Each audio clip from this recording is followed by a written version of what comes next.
En Patufet era un nen molt i molt petit que vivia amb els seus pares en una casa de pagès. Tot i que era molt trapella, també li agradava ajudar els pares. Un dia que la mare es disposava a anar a comprar safrà, el Patufet li va demanar que li deixés anar a ell i després de molt insistir, la va convèncer. Va anar a Ca l'Adroguer a buscar el safrà i perquè la gent no el trepitgés, cantava una cançó mentre caminava pel carrer. Patim, patam, patum, homes i dones del cap dret. Patim, patam, patum, no trepitgeu el Patufet. L'Adroguer es va quedar ben parat en sentir que una veu prima el cridava. Vull una lliura de safrà! Una vegada i una altra mirava i no veia ningú a la botiga. De tan petit que era, el Patufet no arribava ni al taulell. Al final el va veure i li va poder vendre la lliura de safrà que volia. Quan la mare va haver acabat de fer l'arròs, es disposava a portar el dinar al pare, que estava treballant al camp. I el Patufet va tornar a insistir que li deixés dur a ell, així que la mare li va donar una cistella amb el dinar del pare i hi va enviar el Patufet. Vet aquí que mentre hi anava va començar a tronar i a ploure.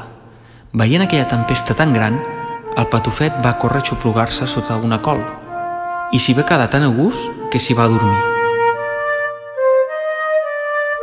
Al cap d'una estona, quan la tempesta ja havia passat i el Patufet encara dormia, va venir un bou que, veient el camp de cols, se n'hi va anar de dret. Quan va ser a la col on jeia el Patufet, va obrir la boca i es va empassar de cop la col, la cistella i el Patufet. En veure que no apareixia, els seus pares el van anar a buscar, tot planyant-se. Cridaven ben fort. Patufet! On ets? Però ningú no responia, fins que al cap de molta estona d'insistir-hi es va sentir una veu llunyana i fosca que deia: Soc a la panxa del bou, que no hi neva ni plou. Quan el bou farà un pet, sortirà en Patufet.